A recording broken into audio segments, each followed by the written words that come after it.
Welcome to my channel. If we haven't met before, I'm Kari Greger. How you doing?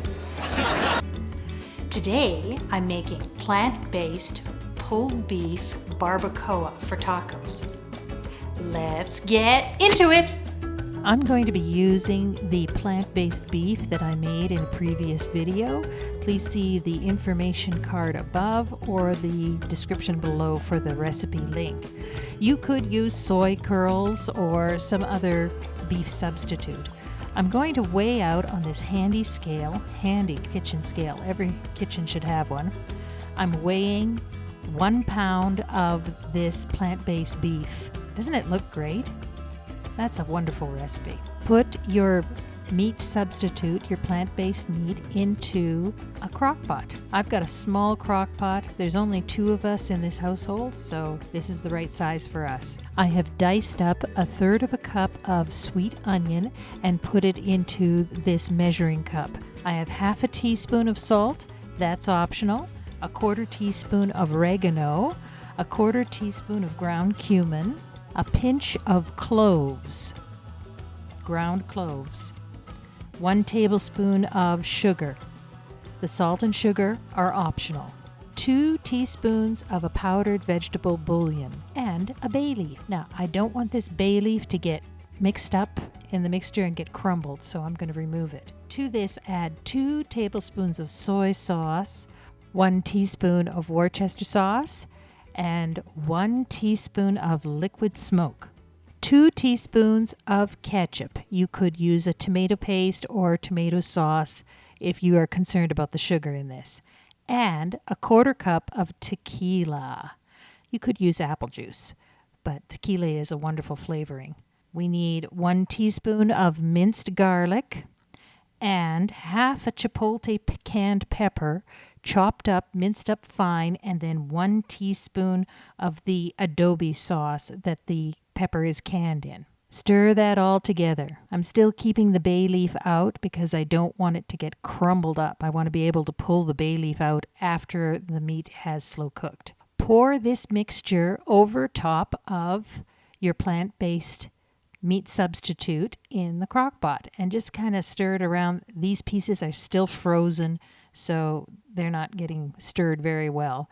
But just arrange them, make sure that you've got the sauce in there, and then put in the bay leaf. You want to put it down into the marinade so that the flavor of the bay leaf is part of the juice.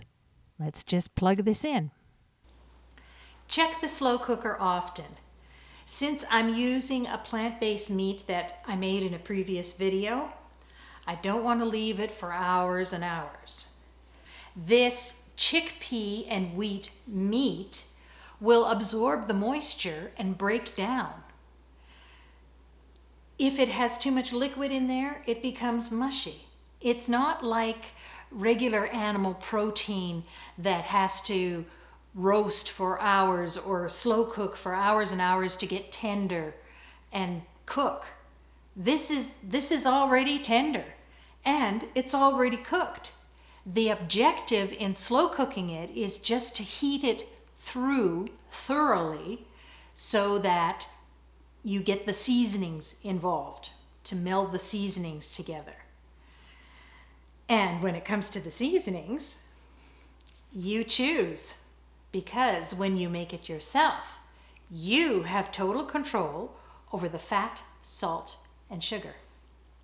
Is that good information? Give me a thumbs up below, subscribe, and hit the bell so you know when another recipe is posted. Let the meat cook for about an hour or so until it is defrosted. And just check on it, make sure. Once it's defrosted, warmed through, go ahead, take a couple of forks and shred it up. Just shred it to the size of the pieces that you want in the tacos. So you don't want to make it really small, ground beef size, if you want to have a kind of a shredded beef effect. So just make sure that you stir it around and get the mixture all combined. Ah, doesn't that look appetizing? Wow, delicious. There's the bay leaf. Stir it in so that the juice is all distributed throughout the meat. And then we're just going to cover this up and let it go for another 15 to 30 minutes while we get the rest of the ingredients ready for the tacos. Tacos. Tacos, buddy! Lime juice is very important to any Tex-Mex or Mexican style of dish. Roll the lime a little bit on the counter before you start to slice it. This helps it release the juice when you squeeze it later. I'm going to slice up some red onions. That's going to be wonderful to have. You can just top these tacos any way you like. So any different ingredients that you find appetizing, that's what you can put in here. It wouldn't be nice and spicy unless we had a little bit of jalapeno pepper available. What do you mean I'm not invited? That's my corn out there. You guys are guests in my corn. Right. Here in Iowa, we know corn, and so I'm going to show you how to do it in the microwave so it's really tasty. Cut the stalk off the end of the corn. That is because I want it to fit in the microwave. That's the only reason why I'm doing this part of it. I just kind of cleaned up a little bit of the leaves and just put it on a plate because we're going to put it in the microwave for about 3 or 4 minutes. The microwave should be full power, set on high. And while that's cooking in the microwave, let's take some of our canned jack cheese sauce. Look at, I'm almost to the bottom of this jar. Spread it on the tacos because we're going to have melted jack cheese sauce here. 3 minutes isn't very long. All right, it's too hot to handle. We want to cut the bottom of the corn off where it's sort of the widest, and then you just kind of shake it, grab it by the, I'm going to loosen this because I maybe didn't get it quite to the widest part of the bottom there, but you just grab it by the hair or by the silk and shake it, and look at it. It all comes off. The whole husk just comes off, and you can see all the corn silk is in the husk. So none of that trying to get all the string out. Isn't that great? So this is wonderful sweet corn and the best way to do it for a small crowd. Let's start building our tacos. The meat is ready. Our plant-based meat, you can't tell it from regular beef. It looks great. It tastes wonderful. Put it in the little tacos, just enough to have a little bit. You have to leave room for the rest of the toppings.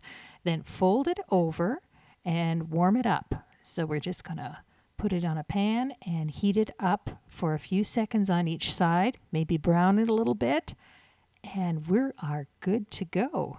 Just flip that over and make sure that your cheese and everything inside is heated up. This heating up actually helps melt the cheese, so it's a good thing to do. You could do it in the microwave, I suppose, but I kind of like a little bit of a crispy edge to the tacos. I've made this salsa verde.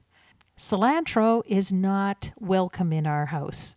I know there's people that love cilantro and there's people that hate it. This is a recipe though that I'm working on so that it's got jalapenos in there, it's got parsley instead of cilantro, and the tomatillos. This is going to be a great salsa verde recipe when I'm ready to release it, but I'm dressing my tacos with it because I'm still experimenting with it, and it just is so nice and spicy and hot. Add some tomatoes in there, some of those diced onions. You can put in shredded lettuce. I didn't have any here on hand. Didn't think of it. I was so excited about all the other things that I was putting in the tacos. Then I use my plant-based yogurt. Please see the recipe for this. It works wonderful as sour cream. So I'm going to top a little bit of my plant-based yogurt / sour cream, and we have to have the lime on the side because you're going to squeeze a little bit of lime on there. Yum, yum. Who wants a taco? Yeah, I know. Tacos, tacos, we're going crazy. Ooh. I'm going to open this up so you can see. Look at that, all that lovely meat. Ooh, it smells so good. Those spices, these are just great. You can load up your taco the way you like to have it. A couple of slices of jalapeno, and a squirt of lime juice on there.